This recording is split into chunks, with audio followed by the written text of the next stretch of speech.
वो धृतराष्ट्र को भी देख रहे हैं और धृतराष्ट्र के मन में उत्पन्न होने वाले आनंद को भी देख रहे हैं। कृष्ण को ऋषिकेश कह के संबोधित किया गया और वहीं अर्जुन को गुडाकेश और परंतप कहा गया है। आज अर्जुन की इंद्रियां शिथिल हो रही हैं, लेकिन वो खड़ा है ऋषिकेश के पास। ऋषिकेश जो इंद्रियों का स्वामी हो, गुडाकेश जिसका रात्रि पर स्वामित्व हो। और रात्रि जो है वो अज्ञानता का, आलस्य का, अकर्मण्यता का भी प्रतीक है। परंतप का अर्थ होता है जिस व्यक्ति के मैदान में खड़े हो जाने से उसके शत्रुओं के हृदय में कंपन हो जाए। गो ज्ञान को भी कहा जाता है, वेद को भी कहा जाता है, जो इनको जानता हो, जो सब जानता हो, जो पूर्ण ज्ञान से युक्त हो। एक चेहरा अंदर है जो ये जानता है कि ये सही नहीं है और दूसरा चेहरा सामने सब कुछ सही दिखा देना चाहता है। जीत अपने दम पर होती है। जीता अपने ज्ञान पर, अपने बल पर, अपने शौर्य पर, अपने एक्सपीरियंस पे जा सकता है, दूसरे की कमजोरी पर नहीं।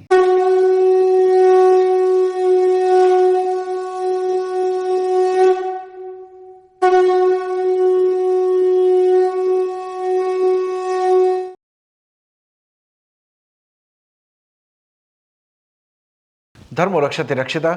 नमस्कार दोस्तों, आप सभी लोगों का बहुत बहुत स्वागत है धर्म क्षेत्र के इस प्रोग्राम में। भगवान कृष्ण की स्तुति के साथ इस प्रोग्राम की शुरुआत करते हैं। ओम सच्चिदानंद रूपाय विश्वोत्पत्त्यादि हेतवे तापत्रय विनाशाय श्री कृष्णाय वयं नमः। अब तक हमारी इस यात्रा में हमने गीता के दूसरे अध्याय के 8वें श्लोक तक चर्चा की। 7वें श्लोक में अर्जुन ने भगवान कृष्ण से कह दिया, शिष्यस्ते हम शादिमाम त्वाम प्रपन्नम। मुझे अपना शिष्य स्वीकार कर लीजिए और बता दीजिए सही सही कि मुझे क्या करना है। लेकिन 8वें श्लोक में अर्जुन ने बिल्कुल साफ साफ, बड़ी दृढ़ता के साथ, निश्चितता के साथ भगवान कृष्ण से कह दिया, मेरी जो ये मनोदशा है, मेरी जो बीएमआई बिगड़ गई है, मेरा शरीर मेरा साथ नहीं दे रहा, मेरा मन दुविधा में है, मेरी इंद्रियां शिथिल होती जा रही हैं।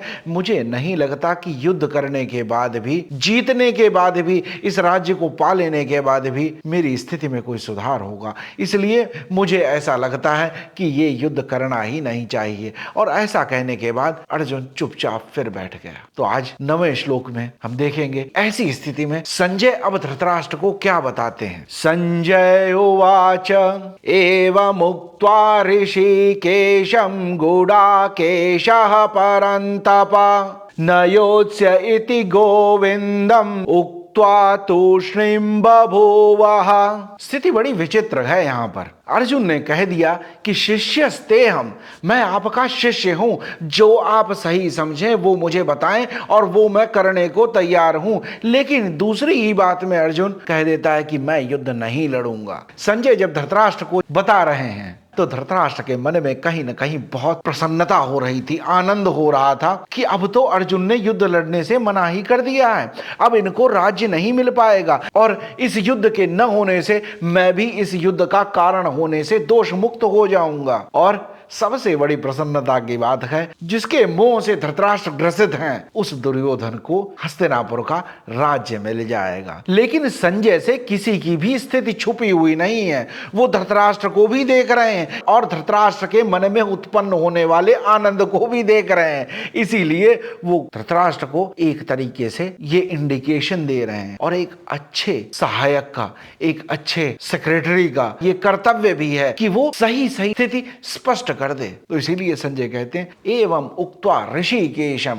गुडाकेशः परन्तप। कृष्ण को ऋषिकेश कह के संबोधित किया गया और वहीं अर्जुन को गुडाकेश और परंतप कहा गया है। इस स्थिति में आज अर्जुन की इंद्रियां शिथिल हो रही हैं, अर्जुन का मन विचलित है, लेकिन वो खड़ा है ऋषिकेश के पास। ऋषिकेश नाम पे हमने पहले भी चर्चा की है।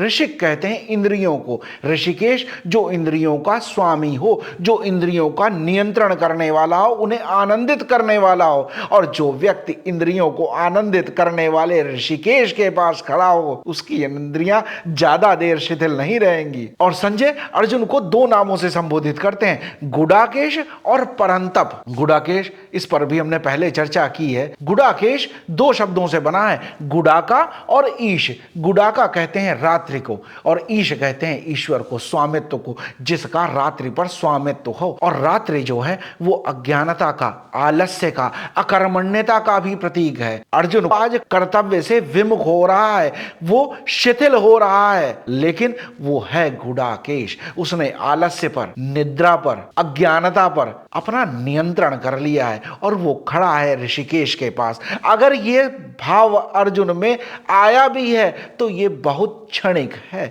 ये ज्यादा देर रुकने वाला नहीं है। और फिर अर्जुन के लिए कहा परंतप। और अर्जुन कोई साधारण योद्धा नहीं है, अर्जुन महान धनुर्धर है, वो सबसे श्रेष्ठ योद्धा है, वो अतिरथी है सेना का। परंतप का अर्थ होता है जिस व्यक्ति के मैदान में खड़े हो जाने से उसके शत्रुओं के हृदय में कंपन हो जाए, शत्रु उसके प्रताप से, उसके बल से, उसके शौर्य से, उसकी युद्ध की कला से तपने लगता है, परेशान होने लगता है। जो युद्ध क्षेत्र में अगर खड़ा हो जाए तो उसके सामने कोई टिक नहीं सकता है। तो संजय यहां पर धृतराष्ट्र को बार बार ये संकेत दे रहे हैं कि हे राजन, ये सब क्षणिक है, ये ज्यादा देर रहने वाला नहीं है। और जैसे ये स्थिति ज्यादा देर नहीं रहेगी, इसी तरह से आपके मन में जो ये आनंद उत्पन्न हो रहा है ये भी बहुत ज्यादा देर तक नहीं रहेगा। फिर कहा गया न योत्स्य इति गोविंदम। अर्जुन यहां साफ साफ कह देता, मैं इस कुरुक्षेत्र के मैदान में जो सामने खड़े हुए लोग हैं इनके साथ मैं युद्ध नहीं कर सकता हूं।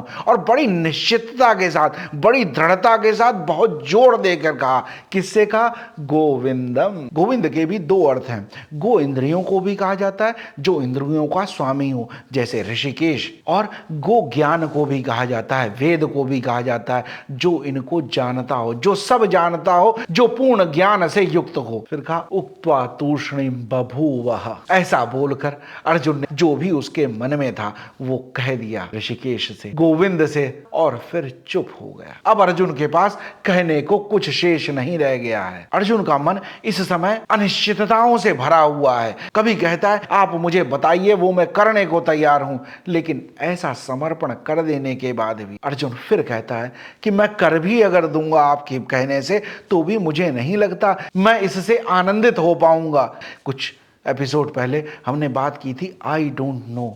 वो बहुत बड़ी संभावना थी कि सही सही अपनी स्थिति बता देना, कवर अप नहीं करना। ये ऐसा है कि कोई घाव हो गया हो, उस घाव का उपचार करने की जगह, उसका ट्रीटमेंट करने की जगह उसको सिर्फ कवर अप कर दिया जाए तो अंदर ही अंदर सड़ता रहेगा। इसको कहते हैं ना कि brush under the carpet. Carpet के अंदर आपने सब कचरा डाल दिया तो कचरा चला तो नहीं गया, गंदगी तो वहीं की वहीं जमी हुई है, आंखों से ओझल हो गई, आंखों को ये दिखा दिया गया कि सब सही है। अर्जुन भी चाहता है कि विश्वास हो जाए सबको कि मेरा निर्णय सही है। कई बार सही निर्णय को हम तथ्यों के आधार पर, कर्तव्य के आधार पर, अनुभव के आधार पर नहीं देखते।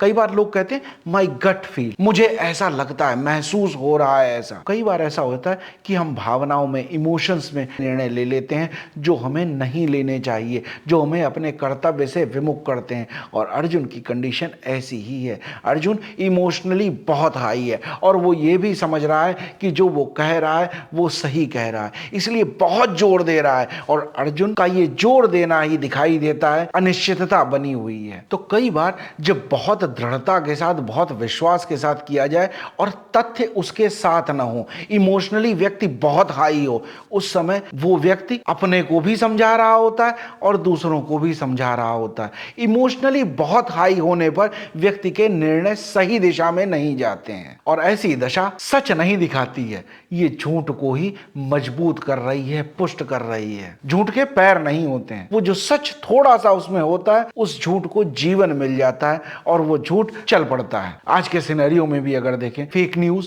प्रोपेगेंडा इतनी तेज बनाया जाता है, इतनी तेज बढ़ाया जाता है, उसमें सच का कंटेंट बस थोड़ा सा होता है, बाकी लोगों की परिकल्पनाएं होती हैं और वो इतनी दृढ़ता के साथ, इतने विश्वास के साथ और इतना इमोशनली हाई होकर कहे जाते हैं कि लगता है कि वो सही हैं। लेकिन मन के अंदर वो व्यक्ति भी जान रहा होता है कि जो मैं कह रहा हूं वो सही नहीं है। ये डबल स्टैंडर्ड जैसा है, दो चेहरे हैं। एक चेहरा अंदर है जो ये जानता है कि ये सही नहीं है और दूसरा चेहरा सामने सब कुछ सही दिखा देना चाहता है। यही अर्जुन की स्थिति है। अर्जुन ने जितनी बातें कही हैं वो सब लगभग कॉन्ट्राडिक्ट करती हैं। तो संजय ये श्लोक धृतराष्ट्र को ज्यादा समझाने के लिए कह रहे हैं। धृतराष्ट्र भी अब तक अर्जुन की स्थिति समझ चुके हैं, लेकिन अपनी स्थिति से अनभिज्ञ हैं। अपनी स्थिति का उन्हें पता नहीं है। उनके मन में जो विचार आ रहे हैं वो प्रसन्न हो रहे हैं, आनंदित हो रहे हैं कि राज्य मेरे पुत्रों को मिल जाएगा। धृतराष्ट्र के मन में उत्पन्न होने वाले इस भ्रम को मिटाने के लिए संजय ने साफ साफ ये कह दिया कि ये जो हो रहा है वहां पर ये बहुत क्षणिक है। और ये भ्रम धृतराष्ट्र का ही नहीं है, कई बार हमारे मन में भी ऐसे भ्रम उत्पन्न हो जाते हैं। किसी व्यक्ति जिससे हम कंपीट कर रहे हैं वो अगर थोड़ा स्लो डाउन हो जाए, वो अगर किसी प्रॉब्लम से फंस जाए, तो कहीं ना कहीं मन में ये प्रसन्नता होने लगती है कि अब तो मैं जीत ही जाऊंगा। हम यहाँ अपनी कैपेबिलिटी से नहीं जीतना चाहते हैं, हम ये जीतना चाहते हैं इस बात से कि अगला व्यक्ति कमजोर पड़ गया है, अगला व्यक्ति निश्चय लेने की स्थिति में नहीं है, वो इमोशनली बहुत हाई है और थोड़ा सा बैकफुट पे आ गया। किसी भी मोह के कारण हो सकता है, आलस्य के कारण हो सकता है, स्किल सेट अगर सही नहीं है इसलिए भी हो सकता है। लेकिन जिस व्यक्ति में मेहनत करने की क्षमता है और जिस व्यक्ति ने अपने आप को पहले प्रूव किया है वो फिर कर सकता है। तो जब भी हमारे अंदर अपने कंपटीटर को बैकफुट पर जाता देखकर, कमजोर देखकर जब प्रसन्नता हो, तो हम जाने हमारे अंदर का धृतराष्ट्र जीवित हो गया है। तो हमेशा ध्यान रखें कि जीत अपने दम पर होती है। जीता अपने ज्ञान पर, अपने बल पर, अपने शौर्य पर, अपने एक्सपीरियंस पे जा सकता है, दूसरे की कमजोरी पर नहीं। और जब कर्म को श्रेष्ठता के साथ, अपने शौर्य के साथ, अपने बल के साथ, अपने एक्सपीरियंस के साथ और समाज के लिए समर्पित होकर किया जाए, स्वार्थ भावना से उठकर किया जाए, तो हर कर्म धर्म बन जाता है। इसीलिए मैं अक्सर कहता हूं कर्म ऐसा करें कि वो धर्म ही हो जाए। धर्म कुछ विशेष नहीं है, हमारा जो भी आचरण सत्यता के साथ, नैतिकता के साथ और प्रेम भाव से होगा वो धर्म ही बन जाएगा। आगे संजय कहते हैं, तम उवाच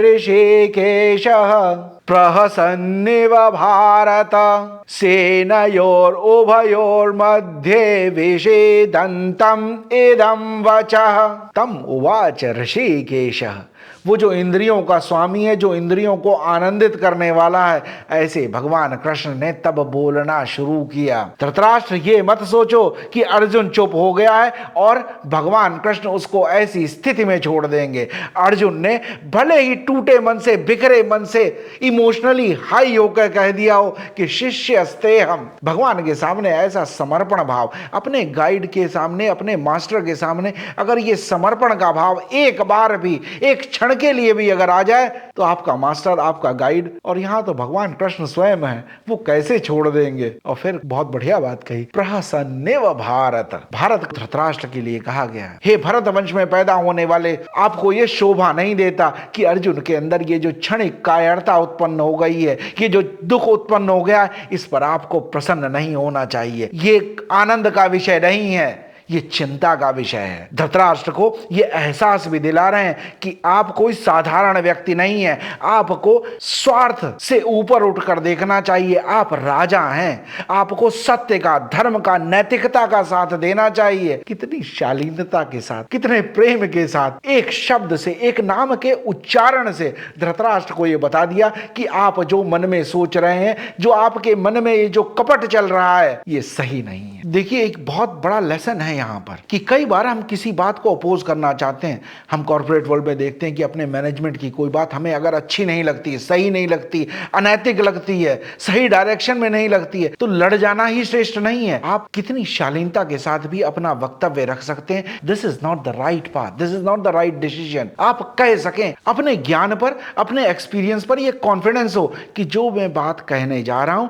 ये मैं स्वार्थ के लिए नहीं कह रहा हूं। ये भाव मन में हमेशा बना रहे कि अगर मैं विरोध कर रहा हूं तो कहीं भी इस विरोध में सामने वाले की इंसल्ट नहीं करना चाहता हूं। मैं उसको नीचा दिखाना मेरा पर्पस नहीं है। मेरा पर्पस है कि सही निर्णय हो, नैतिक निर्णय हो, जो समाज के लिए, इस ऑर्गेनाइजेशन के लिए जो सही हो उसको मैं सपोर्ट करूं और जो गलत है उसका मैं विरोध कर सकूं। Healthy long term strong bonding के लिए भी बहुत काम आती है बात। और ये कम्युनिकेशन स्टाइल जो है ये हमारी डे टू डे लाइफ में भी यूजफुल है। जब भी कभी हम अपने पारिवारिक संबंधों में, अपने पेरेंट्स के साथ, अपने स्पाउस के साथ, अपने बच्चों के साथ, या अपने कलीग्स के साथ, अपने मित्रों के साथ, जब भी हम कुछ बात को विरोध करना चाहें, उनके किसी निर्णय को हम चैलेंज करना चाहें, तो मन में कभी ये भाव न रखें कि हमें इन्हें इंसल्ट करना है, हमें इन्हें नीचा दिखाना है, या हमें अपनी सुपीरियरिटी स्टैब्लिश करनी है। मन में भाव होना चाहिए कि ये गलत निर्णय है, मैं इस गलत निर्णय के साथ नहीं खड़ा हूंगा और मेरा इनसे कुछ जुड़ाव है, कुछ लगाव है, इसलिए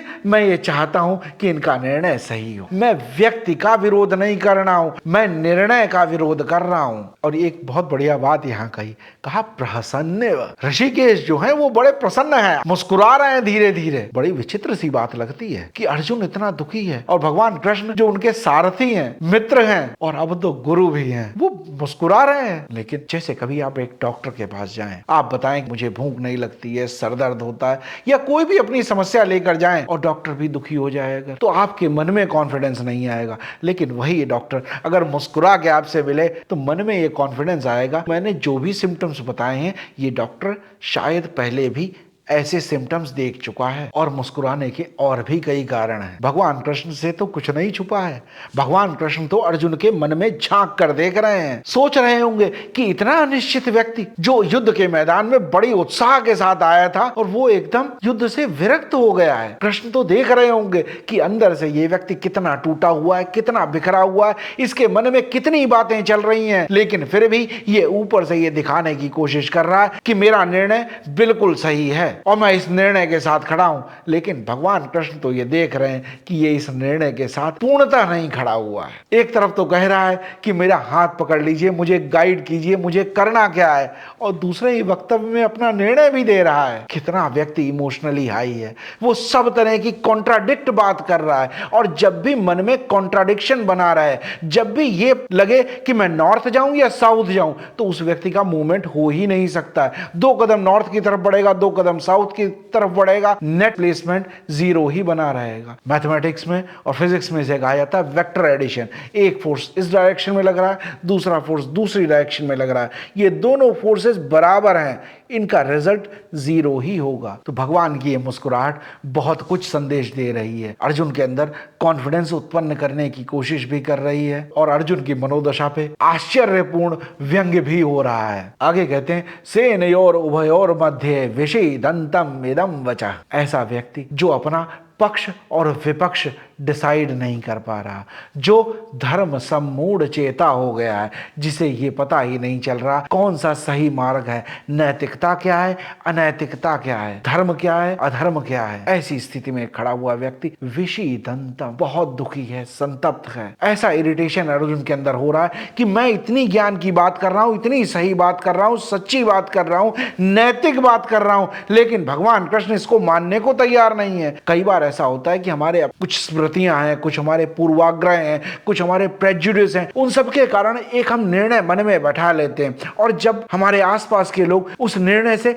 सहमत नहीं होते हैं, उस डिसीजन को सपोर्ट नहीं करते हैं, मन में एक विचित्र सा एंजाइटी हो जाती है। वही एंजाइटी अर्जुन के मन में भी चल रही है। तो संजय कहते हैं अर्जुन की स्थिति बहुत खराब है, अब वो कुछ कहने की स्थिति में नहीं है। और ऐसी स्थिति में जब अर्जुन कुछ भी बोलने में समर्थ नहीं रह गया, तब इदं वचः, प्रसन्नतापूर्वक अर्जुन से ये वचन कहे। भगवान का जो यहाँ मुस्कुराना है, ये बहुत सी चीजें हमें बताता है। किसी व्यक्ति से आप कुछ मदद मांगने गए हो, कुछ कंसल्ट करने के लिए गए हो और वो व्यक्ति अभी भी प्रसन्न दिख रहा है, इसका मतलब स्थिति उसके नियंत्रण में है। भगवान कृष्ण ये जानते हैं, उन्हें अर्जुन के ज्ञान पर, अर्जुन पर कॉन्फिडेंस अभी भी बना हुआ है। अगर हम किसी व्यक्ति के पास सलाह लेने जाएं और वो भी दुखी हो जाए तो तुरंत मन टूट जाएगा कि अब क्या होगा। जब आपका मास्टर, आपका गाइड आपकी समस्या को, आपकी प्रॉब्लम स्टेटमेंट को सुनने के बाद भी मुस्कुरा रहा है, इसका मतलब उसे आप में कॉन्फिडेंस है, वो इस समस्या का समाधान करने की स्थिति में है। वो समस्या उसे इतनी बड़ी नहीं लग रही कि नहीं सॉल्व की जा सकती है। और ये एक ट्रू लीडर की क्वालिटी है। वो प्रॉब्लम को इमोशनली नहीं देखेंगे, उससे डिटैच होके देखेंगे, जिसको कहा जाता है दृष्टा का भाव। वो कर्ता भाव से अलग हो जाते हैं और दृष्टा भाव में आते हैं। अर्जुन जो है वो कर्ता भाव में इतना ज्यादा लिप्त हो गया है, वो समस्या को समझ ही नहीं रहा है। समस्या जो है वो अर्जुन के मन पर छा गई है, उसकी बुद्धि अब समझ नहीं पा रही है। लेकिन एक ट्रू लीडर ऐसी विषम परिस्थितियों में कैसे अपनी टीम को मोटिवेट करना है, कैसे अपनी टीम का बेस्ट लेना है वो जानता है और अपने चेहरे पर प्रसन्नता का भाव बनाए हुए अपनी बात कहता है। रामायण में एक प्रसंग आता है, मां सीता की खोज के लिए सुग्रीव ने सभी लोगों को अलग अलग डायरेक्शंस में भेजा। एक ग्रुप साउथ की तरफ गया जिसकी लीडरशिप जामवंत जी कर रहे थे। उस ग्रुप में अंगद, हनुमान जी, ये सभी लोग साथ में गए।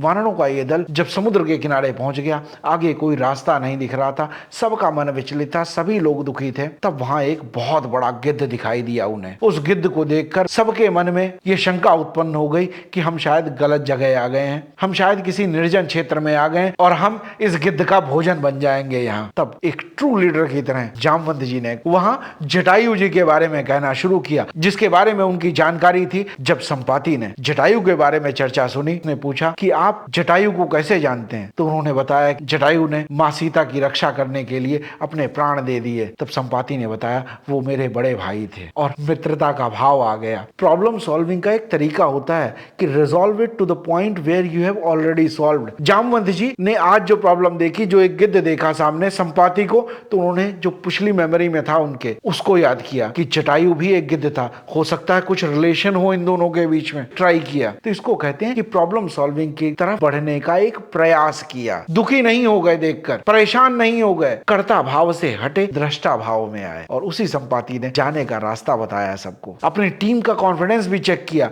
कि कैसे जाया जा सकता है। और जैसे एक ट्रू लीडर की पहचान होती है, वो टीम की कैपेबिलिटी भी चेक करता है और अपनी भी क्लैरिटी दे देता है। जामवंत जी ने कहा, जरठ भयऊ अब कहई रिछेसा, नहीं तन रहा प्रथम बल लेसा। बता दिया कि अब मैं बूढ़ा हो चुका हूं, अब मेरे में बल नहीं रह गया। जब मैं जवान था उन दिनों मेरी क्षमता बहुत थी, मेरी कैपेसिटी बहुत ज्यादा थी, समुद्र पार कर सकता था। वो अपनी कैपेबिलिटीज के लिए ट्रांसपेरेंट है अपनी टीम के सामने। कई बार होता है एक टीम बिल्डअप करते हैं तो कोशिश करनी चाहिए जो यंगस्टर्स हैं, जिनमें कैपेबिलिटी ज्यादा, एनर्जी ज्यादा है, जो कुछ करना चाहते हैं, सीखना चाहते हैं, जानना चाहते हैं, उन लोगों को आगे बढ़ाना चाहिए। खुद ही करना हमेशा सही नहीं होता। लीडर को लीड करना है, टीम को मोटिवेट करना है, सबकी कैपेबिलिटी को, सबके पोटेंशियल को एक राइट पॉइंट पे लाना है जहां पे वो अपनी बेस्ट परफॉर्मेंस दे सके। और फिर सबसे चेक किया। तब अंगद ने कहा, जाने का तो कॉन्फिडेंस है पर वापस आ पाऊंगा इसका नहीं है। सबने अपने अपने बल का चर्चा किया, लेकिन जो व्यक्ति सबसे बलिष्ठ था, जो कैपेबल था, कई बार ऐसा होता है लोग बहुत कैपेबल होते हैं, अपनी कैपेबिलिटीज को समझ नहीं पाते, भूल जाते हैं, उनको आर्टिकुलेट नहीं कर पाते बहुत अच्छे तरीके से। जैसे यहाँ ऐसी स्थिति हनुमान जी की है। उनकी कैपेबिलिटीज बहुत ज्यादा थी, बहुत बलशाली थे, बहुत ज्ञानवान थे, सबसे श्रेष्ठ थे। इसीलिए हनुमान जी के लिए तो कहा जाता है विद्यावान गुणी अति चातुर, लेकिन चुपचाप बैठे हुए, कुछ नहीं कह रहे थे। ये लीडर के प्रति सम्मान भी हो सकता है और अपने स्किल सेट को न जानना भी हो सकता है, अपने पोटेंशियल को न जानना भी हो सकता है। तब एक ट्रू लीडर की तरह जामवंत जी ने हनुमान जी से कहा, का चुप साध रहो बलवाना, पवन तनय बल पवन समाना। ये लीडरशिप का एक बहुत बड़ा एग्जाम्पल है। बिना घबराए हुए, बिना संकोच किए हुए सबकी कैपेबिलिटीज चेक की, और जो व्यक्ति नहीं बोल रहा था, जो अपनी कैपेबिलिटीज को भूल गया था, who doesn't know his own potential, उसको मोटिवेट किया। और ऐसा मोटिवेट किया कि हनुमान जी ने कहा कि बताओ एक ही छलांग में पार कर जाऊं इसको या पूरा समुद्र ही पी जाऊं। और फिर तो आप जानते हैं कि हनुमान जी ने सागर को पार भी किया, लंका दहन भी किया और मां सीता को ढूंढकर, उनको सांत्वना देकर, उनका संदेश लेकर भगवान राम तक वापस भी आए। हमें भी जीवन में अपने कृष्ण, अपने जामवंत की तलाश हमेशा करते रहना चाहिए। कभी भी हमारे जीवन में जब वो आ जाए तब हम उनकी सुनने को तैयार हो, हमारी तैयारी पूरी हो। अर्जुन की तैयारी अब पूरी हो चुकी है। अब ऐसा लग रहा है कि अर्जुन सुनने की स्थिति में आ गया है, कुछ जानने की स्थिति में आ गया है, अपने निर्णय को रीइवैल्यूएट करने की स्थिति में आ गया है। और गीता सेनयोर उभयोर मध्य की स्थिति में ही कही जा सकती है।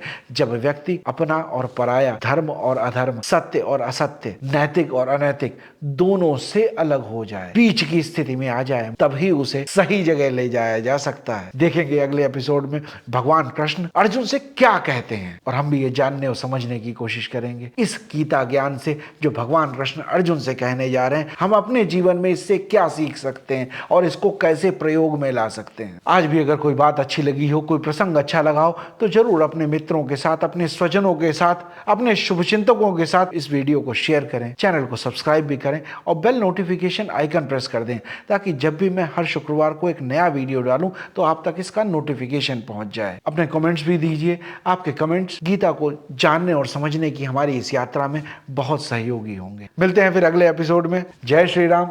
धर्मो रक्षति रक्षितः।